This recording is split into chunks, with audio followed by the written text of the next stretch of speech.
Olá, sejam todos bem-vindos e bem-vindas à edição de estreia do Em Pauta, um programa produzido em parceria entre a TV Unesp, a TV Câmara de Botucatu e a TV e Rádio Câmara de Bauru. As emissoras educativas e legislativas se juntam nesta jornada para discutirmos juntos temas de grande impacto para a população, sempre também contextualizando esses temas dentro da realidade das duas cidades. O tema desta nossa primeira edição é a vacina contra a Covid-19. Estão com a gente os professores da Unesp, Alexandre Naime Barbosa, médico infectologista da Faculdade de Medicina do campus de Botucatu, e Maximiliano Vicente, o Max, historiador da Faculdade de Arquitetura, Artes e Comunicação do campus de Bauru. Professores, obrigado por aceitarem o nosso convite. É um prazer imenso estar aqui com vocês. É sempre um prazer estar com vocês da TV Unesp, da TV de Botucatu, da TV Câmara de Bauru. Tenho certeza que essa reunião vai trazer uma discussão bastante rica. E para a gente iniciar, então, a nossa discussão, vamos acompanhar o que o secretário municipal de saúde de Botucatu, André Spadaro, fala sobre a campanha de vacinação na cidade até aqui. Lembrando que o Hospital das Clínicas da Faculdade de Medicina da Unesp, em Botucatu, foi um dos 6 primeiros hospitais referência no tratamento de casos graves contra a Covid-19 a receber doses da vacina Coronavac. O município de Botucatu dispõe de uma ampla rede de unidades básicas, com 22 salas de vacinação distribuídas por todo o território do município. Então, são equipes capacitadas, experientes, que já conduziram campanhas anteriores, por exemplo, do H1N1, tanto nas unidades como em locais fora da unidade de saúde, quer seja em frente de supermercados, praças e também diversas ações de drive-thru. Então é uma experiência grande, e isso não ocorre só no município de Botucatu, acho que isso ocorre em todo o SUS, o Programa Nacional de Imunização no Brasil é um dos mais fortes do mundo, mas infelizmente vem sofrendo com a falta de planejamento e a indisponibilidade de vacinas num quantitativo adequado para que a gente possa atingir a população. Então, todos os lotes que nós recebemos, as unidades já estavam todas preparadas, nós nos antecipamos com a aquisição de insumos, já tínhamos em estoque alguns meses antes de iniciar a vacinação, mais de 100 mil seringas e agulhas para que a vacinação transcorresse de forma adequada aqui no município, como vem acontecendo. Até o momento, hoje, dia 19 de fevereiro, já foram vacinadas pouco mais de 13.600 pessoas aqui no município de Botucatu. Então, de fato, como se tem visto, é um dos municípios que percentualmente mais vacinou.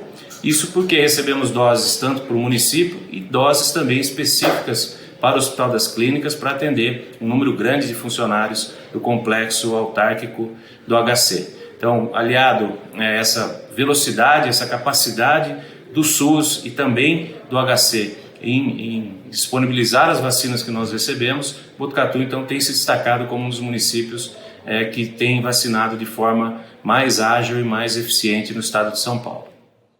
Professor Alexandre, a gente ouviu o secretário falando principalmente da vacinação dos profissionais de saúde aqui de Botucatu.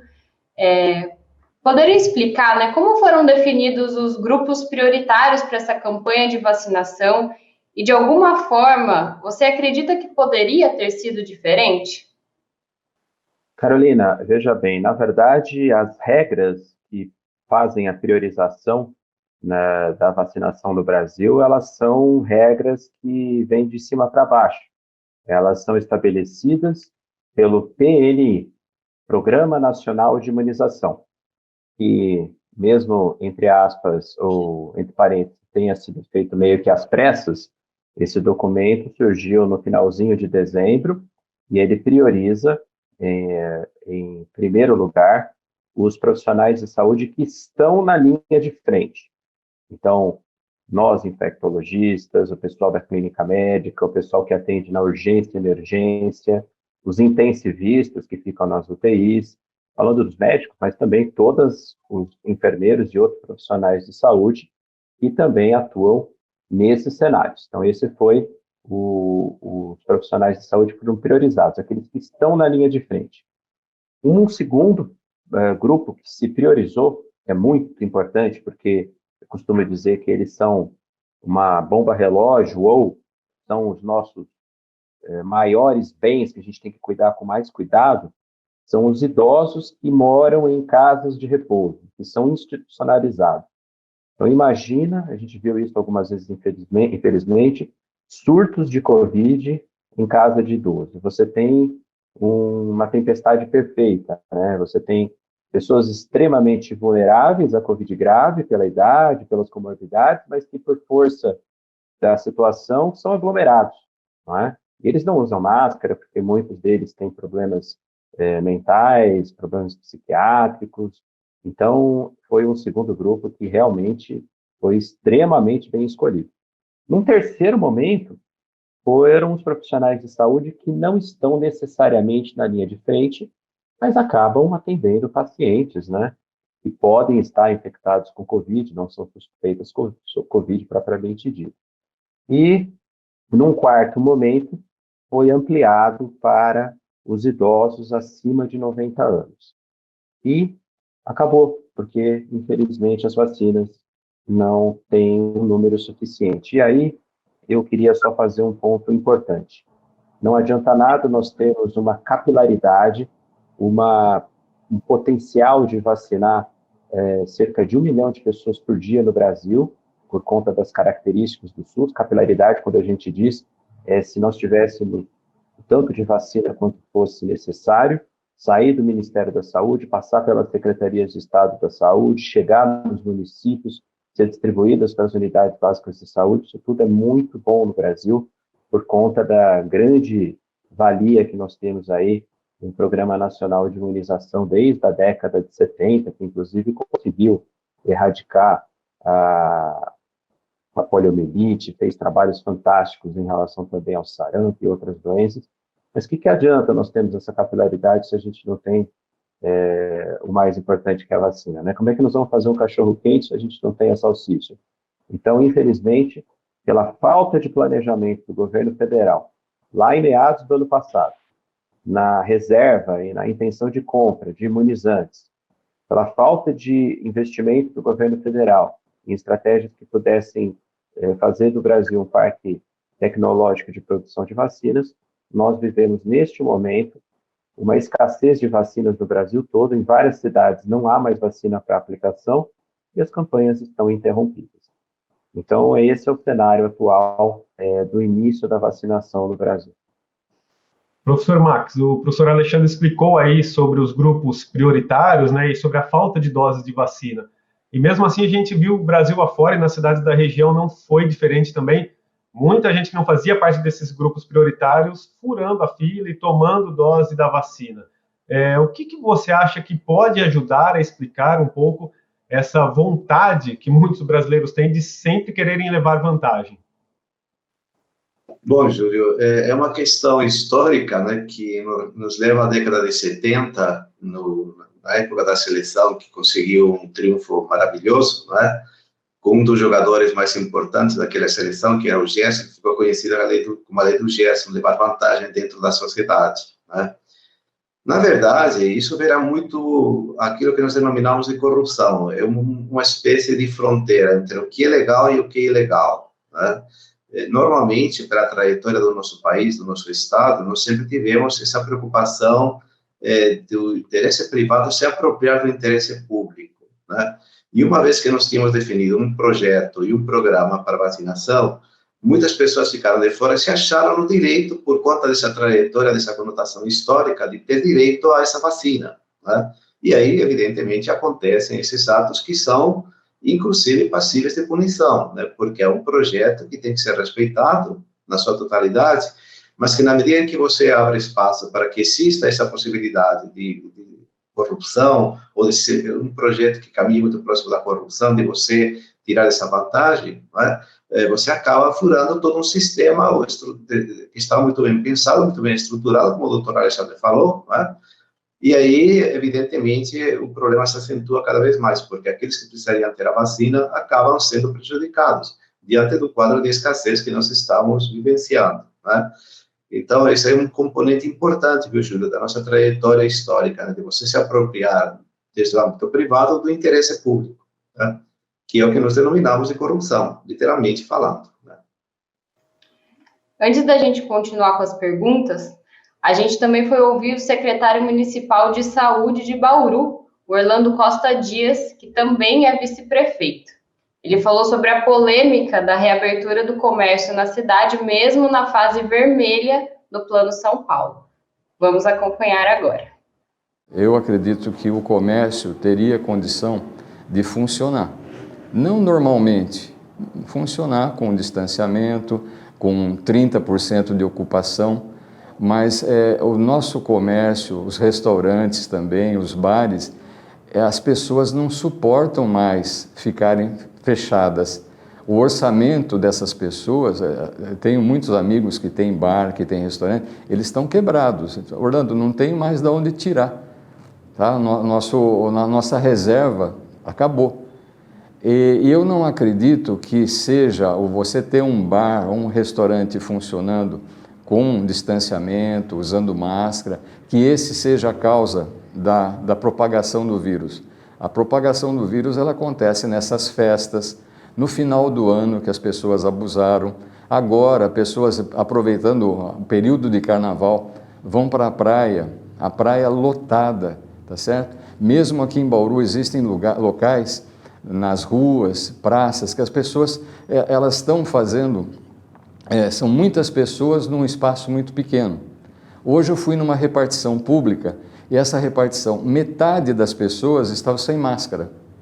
Então, eu acho que aí entra o trabalho da imprensa, o trabalho da mídia, de alertar, eu sei que tem alertado, mas alertar mais ainda sobre o perigo da propagação do vírus. E a propagação não acontece só no comércio, num shopping, ela acontece num ônibus lotado, ela acontece em festas, mesmo festas familiares. Eu recebo muito festas de pessoas que só a nossa família, mas na família existe a contaminação. Tá certo? E você pode contaminar a sua avó, você pode contaminar a sua tia que tem mais idade. Então, essa preocupação tem que ser muito grande. Professor Max, a gente viu aí a fala do Dr. Orlando, né, vice-prefeito de Bauru, secretário municipal de saúde. A gente sabe que as medidas de restrição ainda são extremamente essenciais, né? Os números de casos de Covid, principalmente de mortes no Brasil, continuam muito altos. Mas parece que há uma sensação cada vez maior das pessoas se cansarem dessa situação, do isolamento, e muitas vezes elas, como o doutor falou, elas têm aglomerado.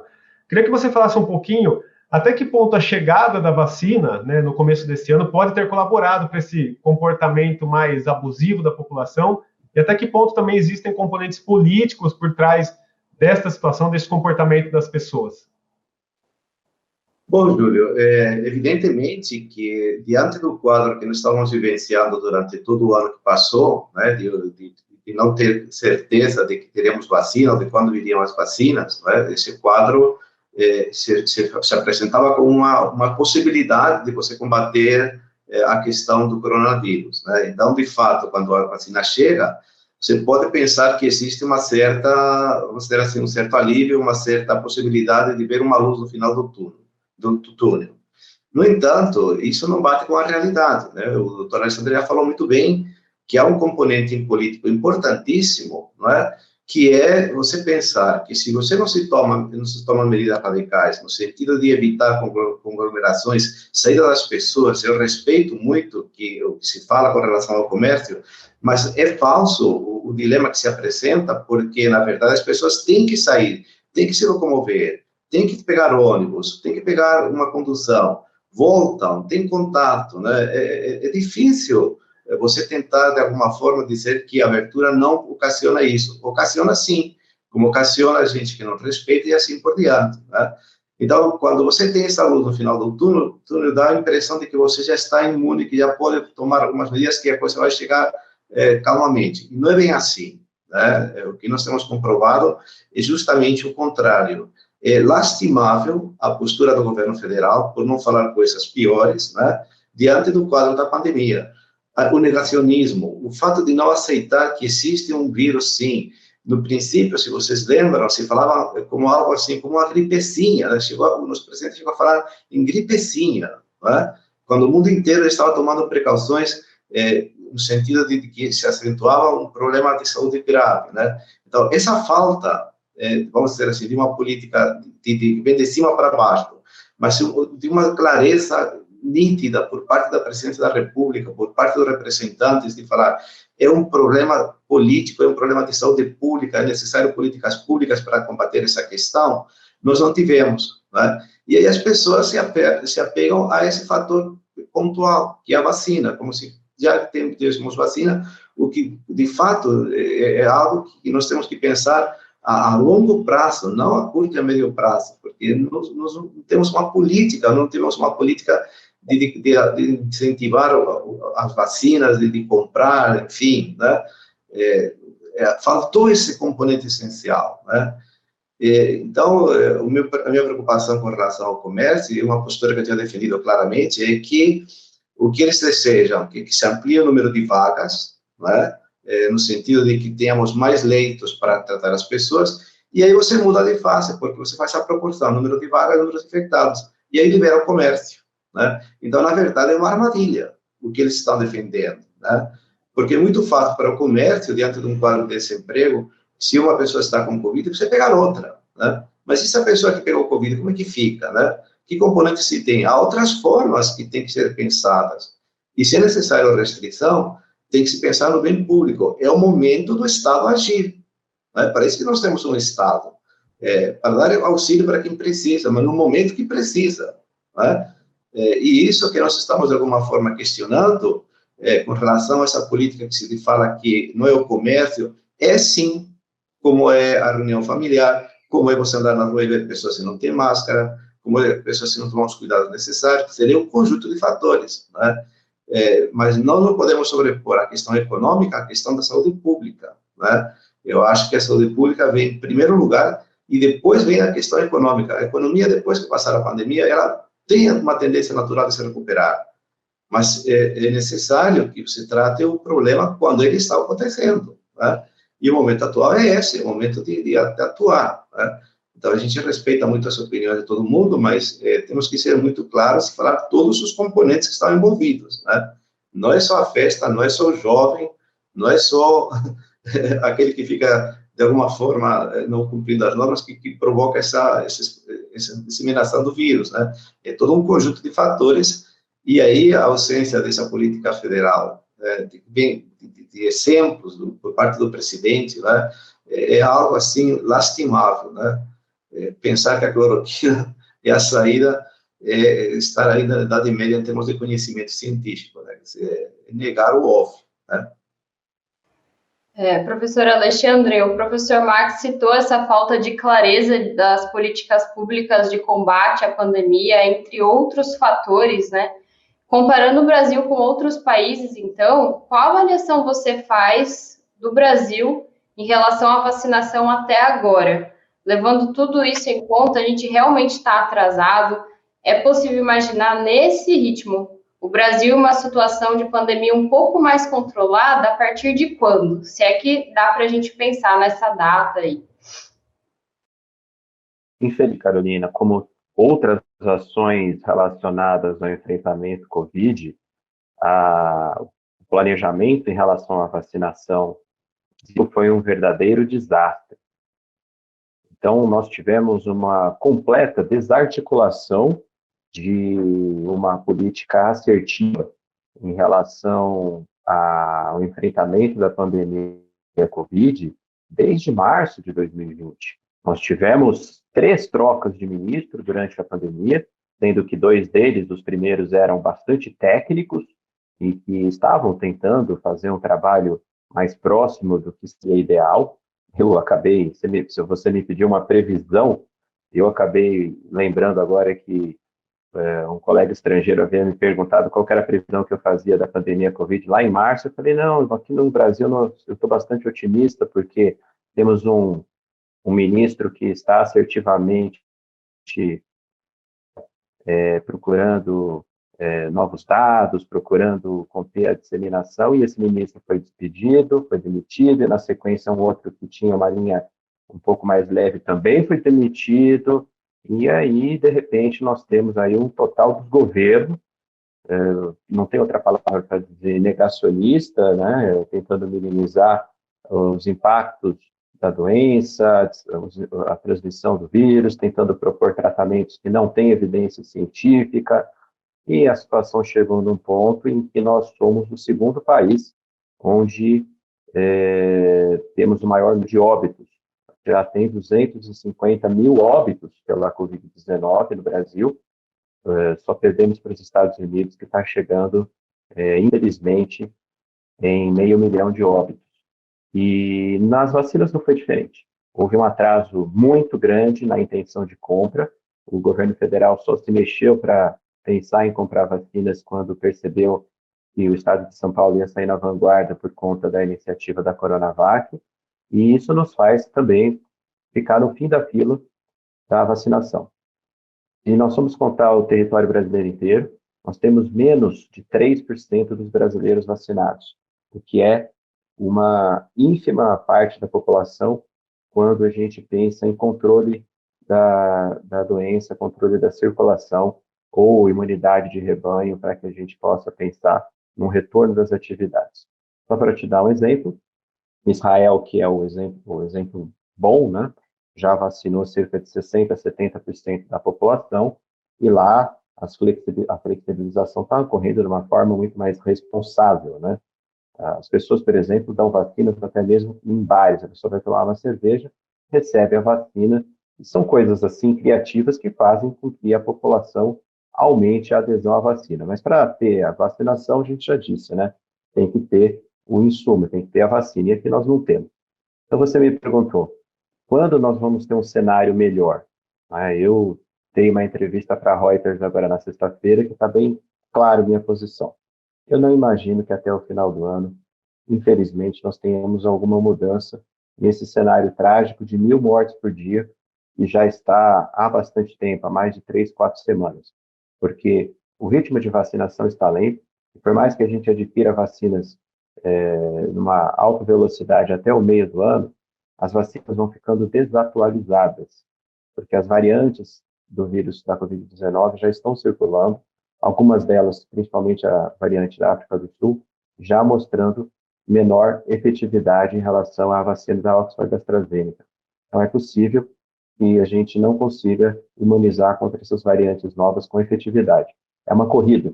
Quanto mais a gente demora para vacinar, mais o vírus tem mais velocidade para acumular mutação e ser resistente a essas vacinas. Portanto, infelizmente, o cenário não é otimista. Professor Max, e o quanto que a desinformação e também o negacionismo, eles vêm afetando as políticas nossas no Brasil, tanto de proteção, de prevenção, quanto de vacinação agora? Bom, Júlio, eu diria o seguinte, né, na linha que nós estamos seguindo, por que é importante que o governo federal assuma uma posição clara, né? Porque é o que tem capacidade de comprar e de arcar com os custos significativos que implicam aplicar uma vacina para o resto do país, né? Portanto, seria uma questão de política pública. Agora, o que seria o negacionismo? E talvez isso seja interessante que a gente defina claramente. O negacionismo nada mais é do que você negar a evidência científica, dizer que a evidência científica é falsa, né? Isso que nós chamamos de negacionismo, né? Bom, quando o presidente fala que nós não temos o que não há evidência de que seja um vírus, quando começou, né, aí em março do ano passado e assim por diante, né, então o resultado que nós tivemos foi uma carência total de políticas públicas para o setor da saúde, né? Inclusive, se a gente pegar o número quantitativo de gastos que estão sendo feitos no Ministério da Saúde, não tem acompanhado o crescimento da doença no país, quer dizer, está uma defasagem significativa, ou seja, se gasta menos quando a situação piora, né? Então, essa ideia de negacionismo, ela se espalha dentro de um conceito muito interessante que nós temos dentro da nossa população, que é acreditar que, de fato, se o presidente diz que não, é porque não existe, né? e o grupo de seguidores dele, que está em torno de 30%, 35%, a gente vem acompanhando as pesquisas com muito cuidado, né? Não abaixa de 35%, né? As pessoas que aderem a esse princípio, o que significaria, em tese, que você tem 35% da população brasileira que não acredita no vírus, né? E nos problemas que isso pode ocasionar, né? Isso seria a consequência imediata do negacionismo, né? Ao contrário do que acontece em outros países, que nós vemos como há uma preocupação. Quando no início, pensando na Suécia, por exemplo, quando no início se falou que não era tão grave, depois tomar medidas extremadamente radicais. Ou seja, o negacionismo ele não se sustenta sobre nenhum ponto de vista, né? E muito pelo contrário, o que ele faz em termos concretos, né, é que nós tenhamos, por parte da população, dúvidas em relação a algo que é fundamental, que é a vacina, né? Então, tem gente que fala, não, eu tomei cloroquina e passou, né? Quando não teve um acompanhamento médico, por exemplo, para ver como que foi, se o impacto foi forte, se não foi forte, se foi grave, se não foi grave, né? Atribui aquilo que se coloca para ele no mercado, né? Que é essa questão de você ter na frente uma saída fácil, porque alguém na presidência fala esse tipo faz esse tipo de afirmação, né? Então, o exemplo do negacionismo é isso, né? E não só serve para a questão da vacina, como serve para outras questões que nós temos dentro da nossa sociedade, né? Achar que não há evidências científicas, que a ciência, que a medicina não tem conhecimento e pesquisa suficientes como para poder tratar dessa questão, né? Assim, é um absurdo, porque isso repercute na questão da pesquisa, do incentivo, né? Que você poderia dar à questão da vacina, da criação de insumos dentro do país, né? Por que a China e a Índia são os grandes produtores, né, de insumos para a questão das vacinas, né? São países que fazem parte do BRICS, né? Do qual nós fazemos parte. Então, por que um vai e por que outro não vai, né? A diferença está na cabeça do comando, quem comanda o país, né? Infelizmente, né? Nós pegamos uma situação muito triste, viu, Júlio? Quando você olha no âmbito mundial e quando você vê a repercussão que está tendo dentro do nosso país. E tentando trazer um pouco dessa informação sobre as vacinas, que muita gente tem tanta dúvida ainda, né? Professor Alexandre, a gente pode dizer que essas várias vacinas contra a Covid-19 foram desenvolvidas em tempo recorde? E aí eu até emendo um pouquinho uma questão para o Max, porque um dos vários mitos que existem por aí é que fala que a China fabricou o vírus e já se preparava para lucrar com uma vacina e com os insumos. E outra coisa, né? A gente, o brasileiro que consome tantos produtos que vêm da China, tem preconceito quando o assunto é a vacina produzida pelos chineses. Então, falar um pouquinho desse componente político-ideológico por trás disso. Então, primeiro para o Alexandre comentar essa produção da vacina, e se o professor Max puder comentar depois essas questões da desinformação e do negacionismo. As vacinas Covid, não tem dúvida alguma, foram produzidas em tempo recorde, por pelo menos 4 fatores que eu vou enumerar. Primeiro, o SARS-CoV-2, que é o vírus causador da Covid-19, é um beta-coronavírus. Ele está causando é o terceiro beta-coronavírus que está causando problemas para o ser humano. Já existiu em 2002, 2003, a circulação do SARS-CoV-1, principalmente no sul da China, e já existia muita pesquisa naquele momento, porque se temia uma propagação em nível mundial, mas não era um vírus tão transmissível. Depois teve o MERS, que é o Middle East Respiratory Syndrome, que é um beta-coronavírus que teve uma epidemia no Catar, em 2008, 2009. E essas duas epidemias do passado nos trouxeram um conhecimento científico sobre os beta-coronavírus que já, inclusive, prospectava alguns ensaios sobre vacina. O primeiro ponto, nós não saímos do zero. Já existia pesquisas feitas para vacinas para outros beta-coronavírus, bastante semelhantes ao SARS-CoV-2, e que, então, já nos deram um encurtamento de tempo em relação à pesquisa básica nesse tema de vacinas para beta-coronavírus. Segundo ponto, eu vejo muita gente argumentar, porque a vacina da hepatite B demorou 20 anos para ser feita, a vacina da polio, 40 anos. É óbvio Foram vacinas feitas na década de 60, na década de 80. Nós estamos em 2021, só faltava a gente demorar tanto tempo quanto há 50, 60 anos atrás para fazer pesquisa. A gente tem mais tecnologia, a gente tem mais background, a gente já sabe como fazer as coisas de uma forma mais rápida. É que nem a linha de produção de carro, né? Depois que o Ford inventou a linha de produção contínua, parou de ir de automóvel para automóvel, a coisa se tornou muito mais rápida, a gente já sabe como isso funciona. Um terceiro ponto, fundamental, financiamento. O dinheiro que entrou para fazer o financiamento das pesquisas Covid nunca existiu na história da medicina em apenas um ano. Foram colocados praticamente 90 bilhões de dólares nas mais diferentes estratégias de vacina em apenas um ano. Nenhuma vacina recebeu esse aporte financeiro. Nunca na história da medicina, tantos grupos de pesquisa, tantas empresas se dedicaram única e exclusivamente para fazer uma vacina, porque, óbvio, é uma doença que nós temos um impacto imenso. São milhões de pessoas que já morreram no mundo todo. Então, existiu um esforço coordenado e financiamento. E, por último, em relação à questão da vacina, nós aprendemos que alguns fluxos burocráticos podem ser minimizados. Então, o tempo de análise foi diminuído para algo mais factível dentro de uma pandemia. Antigamente, uma agência regulatória como o FDA e o EMEA ficava meses se debruçando em cima de uma vacina, por exemplo, para dengue, uma nova vacina para pneumococo. Hoje, por conta da pandemia, as coisas têm que acontecer mais rápido. Então, esses 4 fatores que eu citei justificam porque em menos de um ano nós já temos vacinas contra a Covid-19, sem que haja a menor perda de qualidade dos dados em relação à eficácia e segurança. Então, é importante dizer que tudo isso permitiu que nós tenhamos, é lógico, uma primeira geração, né? Com certeza, segunda geração, terceira geração de vacinas Covid vai ter melhor eficácia, mas sem que a gente tenha perda substancial num produto que tem que ser usado de forma emergencial, porque é a única maneira efetiva que nós temos comprovação científica de diminuir esse número trágico de hospitalizações, internações em UTI e óbitos. Bom, Carolina, você perguntou com relação à China, é uma história muito, muito engraçada e muito trágica ao mesmo tempo, né? Durante muito tempo, eu diria assim, na nossa história nós temos um fato marcante, que é 1935, né?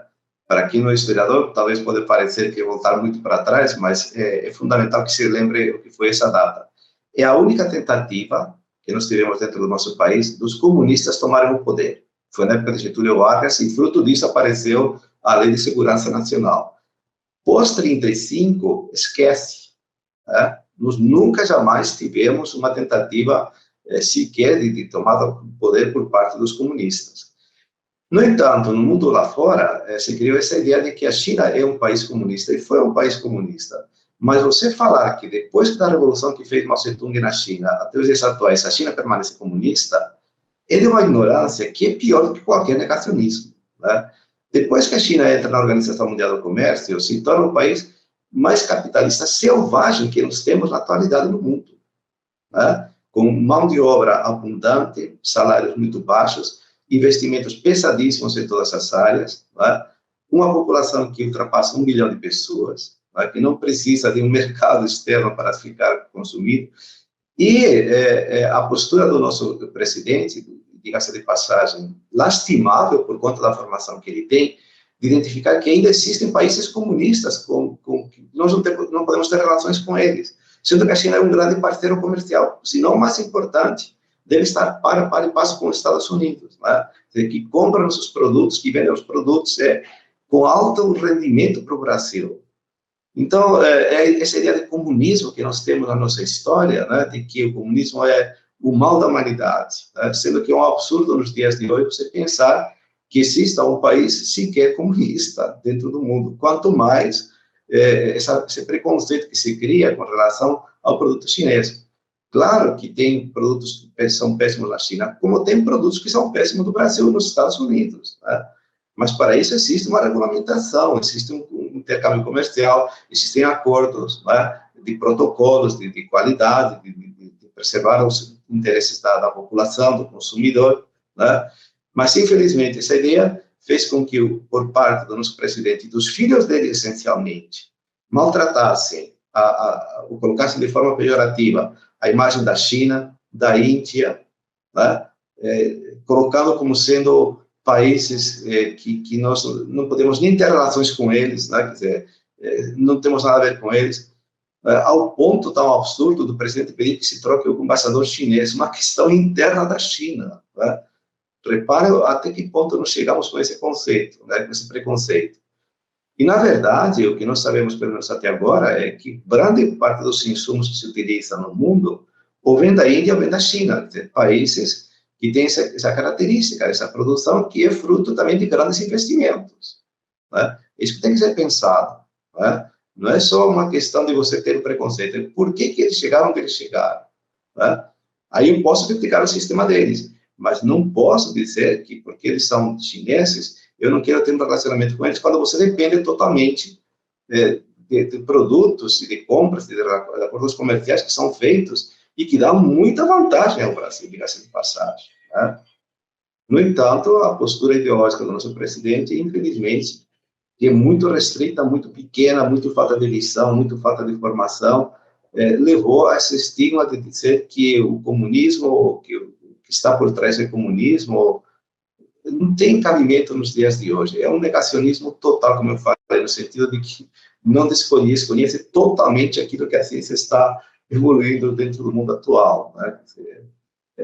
Um passo atrás, né? Infelizmente. E por isso que a China coloca problemas, evidentemente, e ainda coloca problemas para você vender produtos para o Brasil, né? Eu não digo que é uma forma de retaliação, porque seria muito pesado, mas sim, como foi colocado aqui, há prioridades e prioridades, né?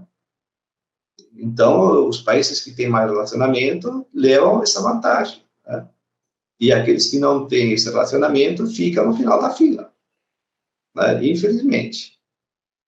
A discussão está boa, mas agora a gente vai fazer uma pausa rápida. Não saia daí, porque a gente já volta com mais rodadas de perguntas aos nossos convidados sobre a vacina contra a Covid-19. Até já!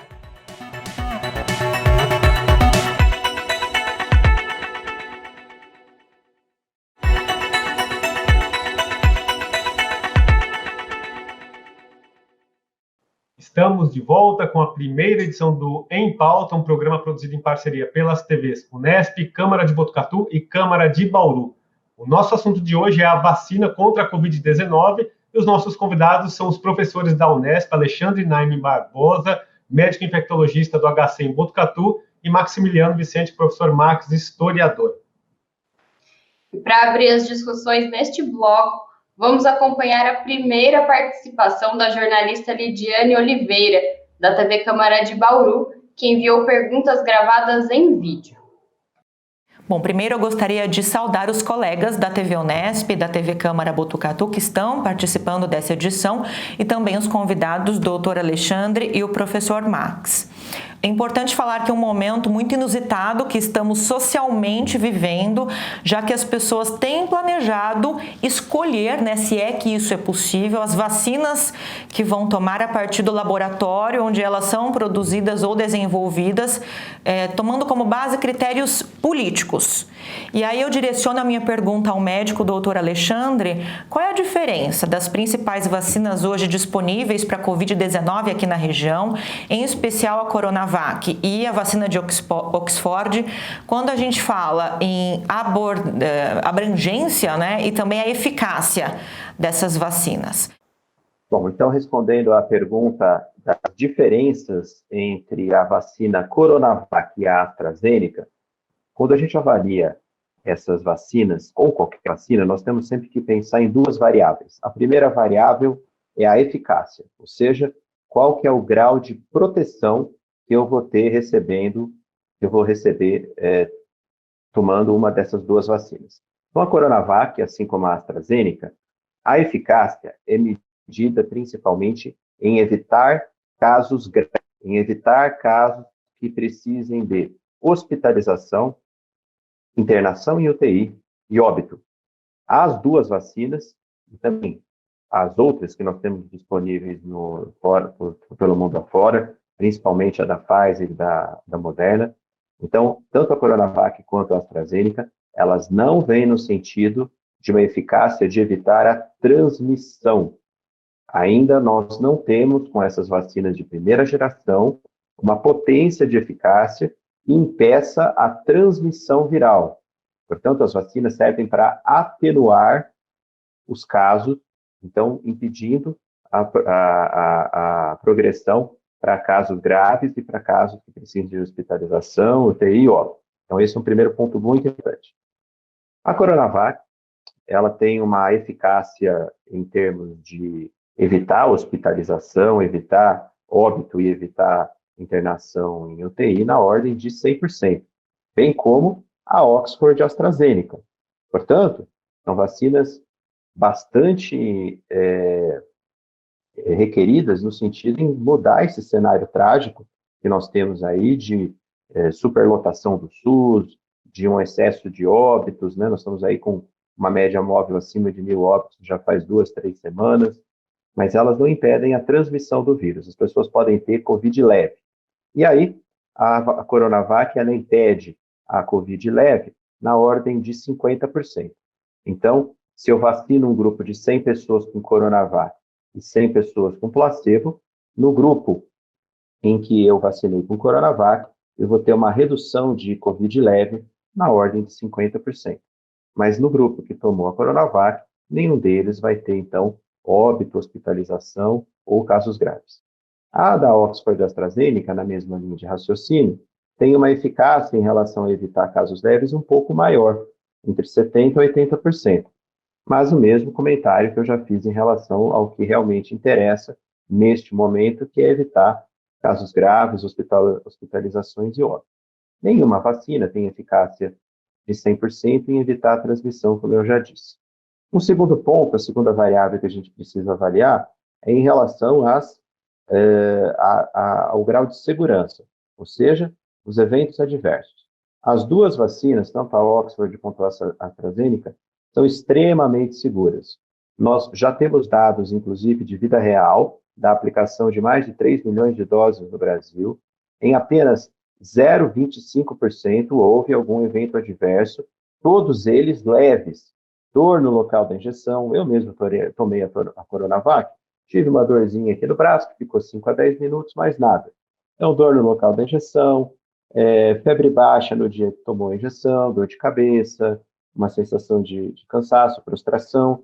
Os eventos adversos são um pouco mais intensos, mas ainda leves, na vacina da Oxford e AstraZeneca. A minha avó, de 95 anos, tomou a da Oxford e AstraZeneca. Eu liguei para ela perguntando, e aí, vó? Não tive nada, não senti absolutamente nada. Então, são vacinas extremamente seguras. E a pergunta que todo mundo me faz, qual vacina é melhor? Doutor, se eu tiver que escolher, qual que eu escolho?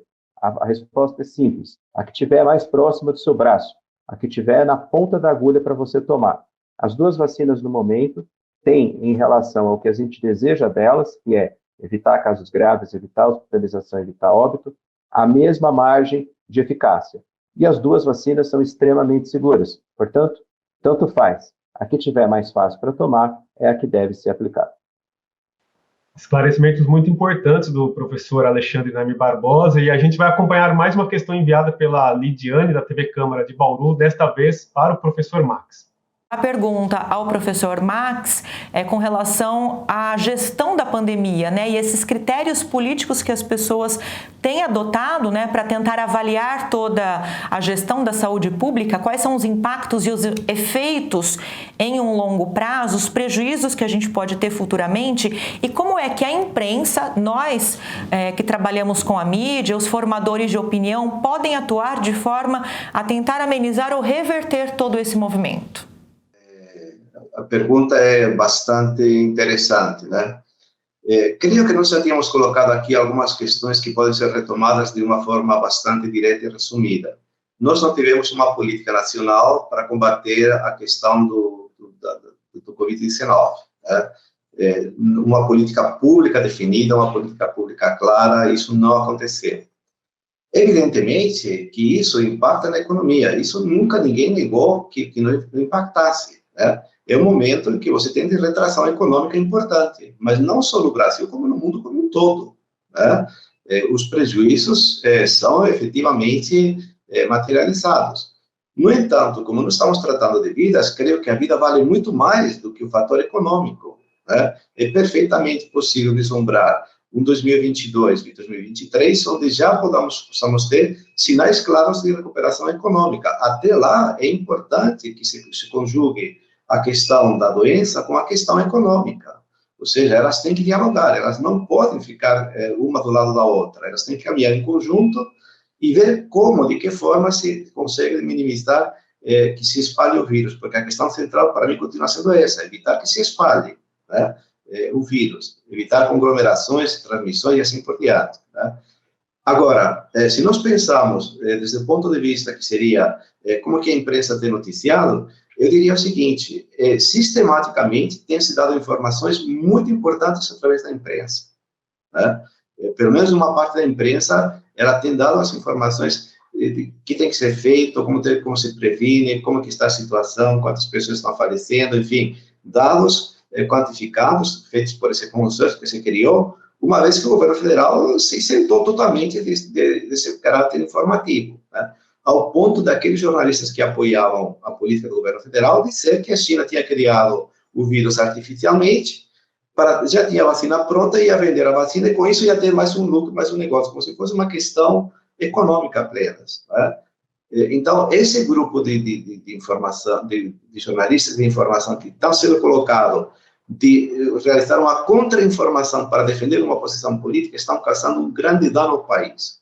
Enquanto que outro grupo que tenta explicar o que está acontecendo e cumpre a função social da mídia, que está pautada pela ética, né? Há uma ética profissional importante, que é o compromisso com a verdade, embora possa ser questionado o conceito de verdade, mas é de mostrar evidências, de mostrar, contribuir socialmente, de dar informações corretas, né? De evitar fake news, né? De evitar que se crie um processo de desinformação importante que está acontecendo dentro da sociedade, né? E isso cabe ao jornalismo, sim. É função do jornalismo fazer isso, né? De somar, dando voz a quem? Aquele que conhece, de fato, o que está acontecendo, né? Não é porque o doutor Alexandre está aqui, mas é, às vezes, o momento do infectologista falar, porque ele é o que conhece, ele que sabe, ele que tem a informação, ele que tem o conhecimento. Cabe à imprensa fazer o quê? Tentar traduzir essa informação da maneira mais clara possível, da maneira mais ilustrativa possível, com a contribuição daquele que conhece, para que fique esclarecida a população, né? E esse é o ponto nevrálgico que nós estamos vivenciando no momento atual. É uma guerra de informação. Eu fico pasmo de ver os números do Ministério da Saúde, do Ministro da Saúde, dizendo que vamos ter até julho não sei quantas vacinas, quando sabemos claramente que é mentira. E é um ministro que está falando, afirmando, criando expectativas, né? E que a imprensa vem desmentindo cotidianamente, né? Então, é uma situação muito tensa que nós estamos vivenciando, no sentido de que quem controla a informação, e que informação é a verdadeira e que informação é a correta, né? Desde o meu ponto de vista, é a vez dos cientistas falarem, né? É a vez daquele que tem o conhecimento mostrar o que está de fato acontecendo, porque é o que gera mais tranquilidade na população, mais eficiência na hora de tratar um problema. Nós não teríamos nenhuma discussão, ou teríamos uma discussão minimizada com relação a se toma ou não toma vacina. Quantas bobagens nós já escutamos com relação ao que seria a reação da vacina, coisas que não têm cabimento científico nenhum, né? E eu creio que o papel da imprensa nesse momento, viu, Lidiane, é isso, né? É mostrar eticamente um processo de informação que é a matéria-prima do jornal, a informação, né? Mostrar isso com um caráter contundente, no sentido de saber que estamos num momento muito grave, que tem que ter posicionamentos e esclarecimentos muito claros com relação à população, né? Que a população recebe a informação e ela tem uma interpretação dela, mas se você insiste, fala a mesma linguagem, toma a mesma precaução, toma os mesmos princípios, adota o mesmo caminhamento, isso ajuda a que as pessoas fiquem cada vez mais esclarecidas. O que significa a palavra esclarecer? nada mais é do que entender racionalmente o processo. Né? Então, eu entendo, assumo, e aí, a partir daí, tomo consciência. Quando não fica esclarecido, você acaba criando uma situação contrária. Desafio a ordem legal.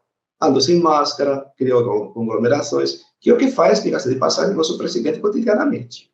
É o pior exemplo que nós temos de como deve ser tratada a coronavírus. E a imprensa tem que ser mais radical com relação a essa crítica. Né? Cobra-se a postura radical. Os meus alunos cobram essa posição, aquele que está nos meios de comunicação. Nós não podemos permanecer imunes diante desse processo completo de desinformação. Que bom que a gente está tendo esse espaço, né, para debater a pandemia com informações de qualidade com os profissionais aqui, né, com os professores.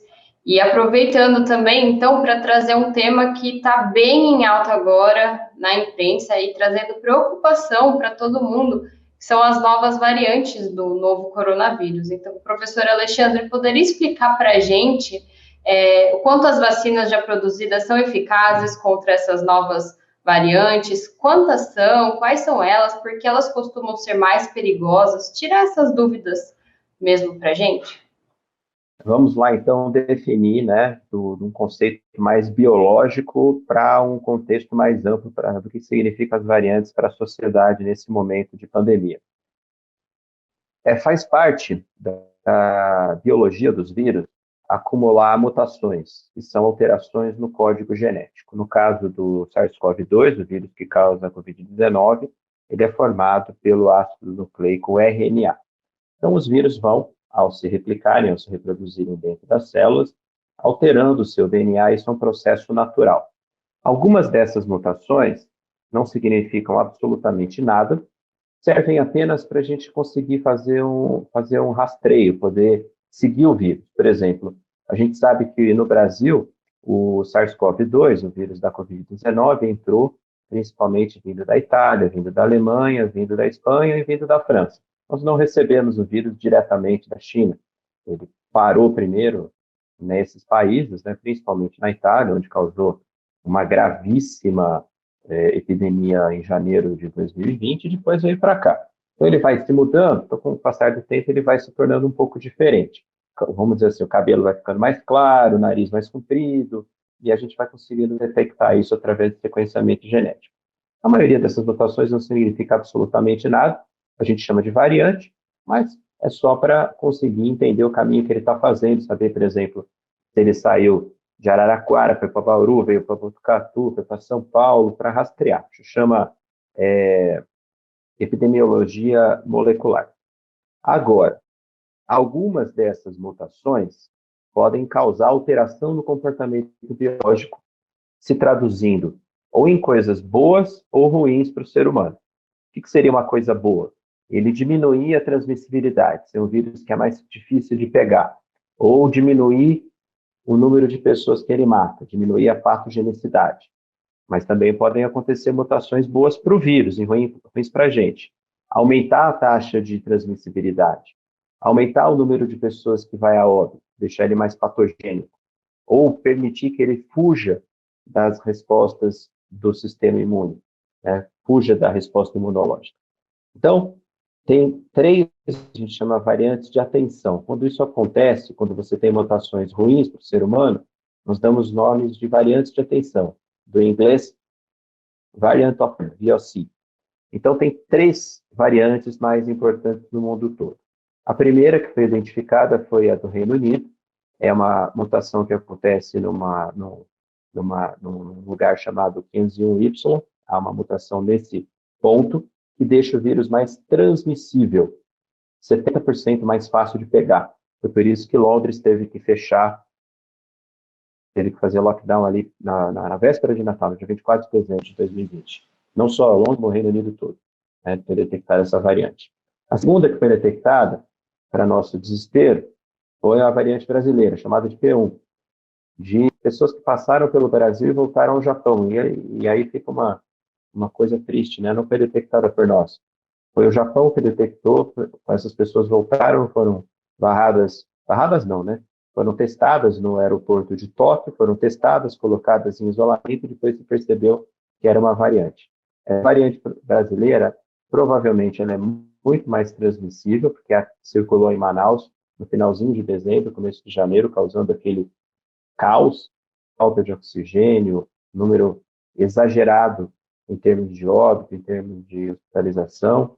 Depois, essa cepa se espalhou pelo Brasil todo, já foi detectada no estado de São Paulo, em Araraquara, já foi detectada em Jaú, cidades que estão em colapso de saúde. Araraquara está em lockdown no momento, de uma situação muito ruim em termos de atenção à saúde, porque os leitos estão superlotados. E provavelmente tem aí em Bauru, tem aqui em Botucatu também. Está faltando só a gente identificar. Essas duas cidades que eu citei agora, Bauru e Botucatu, já estão também superlotadas. O sistema de saúde atento já está com 100% de ocupação dos leitos de UTI, quase isso também em termos de enfermaria. Então, essa variante brasileira provavelmente se associa com mais transmissão, mas também tem duas mutações perigosas. Uma mutação que chama 486N, que pode fugir da resposta imune, deixar o vírus mais fácil de escapar da resposta imune, favorecendo reinfecção. E uma última mutação que talvez tenha impacto em vacinas. Tá? Tudo isso está sendo estudado. Então, as variantes podem apresentar comportamentos anômalos em relação à eficácia das vacinas, deixar o vírus mais transmissível. E o último exemplo é a variante da África do Sul. Só para você ter uma ideia, é uma mutação que nós temos na P1 brasileira, a 486, que faz com que a vacina da Oxford AstraZeneca reduza a eficácia de 70% a 80% para apenas 10%. Ou seja, se isso for verificado na variante brasileira também, vai ser um problemão, né? Nós não temos dados ainda do comportamento das variantes de atenção em relação à eficácia das vacinas Coronavac e Oxford AstraZeneca no Brasil.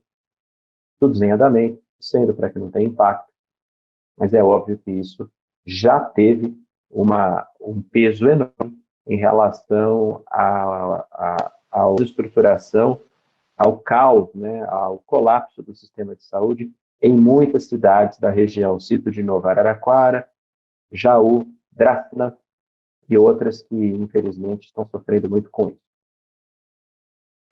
O professor Max, a gente sabe que a imunização é uma prática de saúde pública já utilizada no Brasil há algum tempo, né, que foi consagrada ali como um direito na redemocratização do país em 1985. E ali também se surgiu e fortaleceu o papel do SUS. Eu queria que você falasse um pouquinho desse importante papel do SUS neste momento de pandemia no Brasil. Bom, Júlio, salvo engano, né, nós estamos já comemorando 31 anos do SUS, né? Este ano, em setembro, se não me engano, vai ser o 31 anos de existência do SUS. E salvo engano também, viu, Júlio, que até onde vão as minhas leituras, meu conhecimento, não existe no mundo nenhum país com mais de 200 milhões de habitantes que tenha um sistema único de saúde universal e gratuito para todas as pessoas, né? Então, só esses números já mostram a relevância do SUS, né?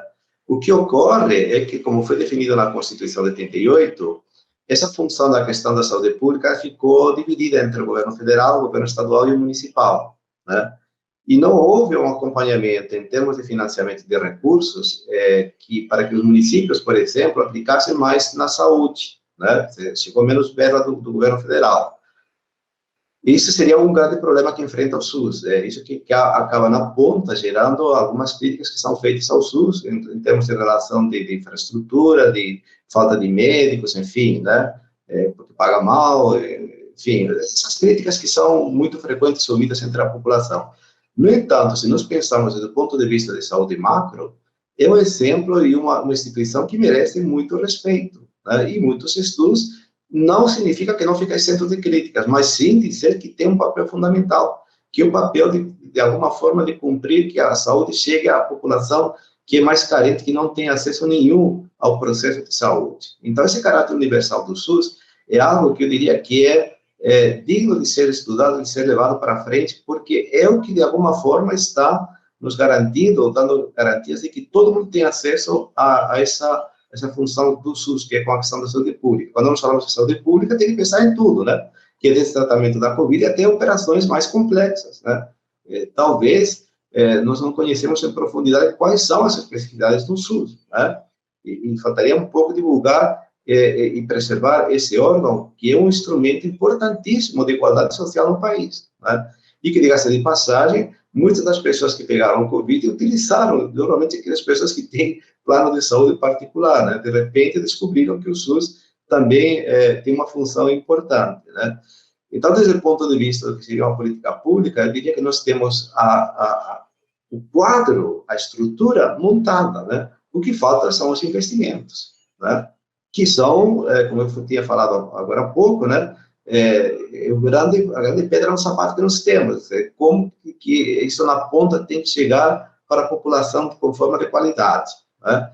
Mas é um processo que está em andamento, e eu diria que é muito melhor hoje o sistema do que foi fundado, quando foi fundado faz 30 anos atrás, né? Naquele momento da redemocratização do país. De qualquer forma, né, Júlio, eu diria que ele tem um potencial imenso, deve ser pensado de uma forma positiva, no sentido de que tem uma função social importante, o que não implica que nós não possamos realizar algumas críticas ou que possa ter melhorias. Isso é outra questão, né? Mas no momento atual, é uma tranquilidade imensa para o país saber que tem uma instituição que tem essa função social, que é importante, de dar saúde para todas as pessoas, né? Repito, até onde vai o meu conhecimento, é isso, né? É um modelo que é muito elogiado no mundo afora, né? Infelizmente, a gestão com o atual presidente é lastimável, né? Não cumpre aquilo que seria o mínimo de dar uma verba substancial para que ele possa, de fato, atender com melhor qualidade e tratar melhor os profissionais que trabalham na saúde pública, né?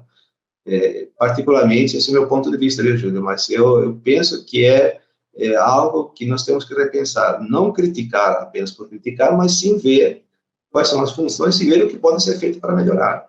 E o momento, eu acho que é um momento oportuno, quando nós temos uma situação de crise, né, para você ver aquilo que funciona e aquilo que não funciona, né? E o SUS pode funcionar, sim, pode. Professores, nós estamos chegando ao fim do nosso programa, mas ainda cabe uma última pergunta, aos dois, inclusive, né?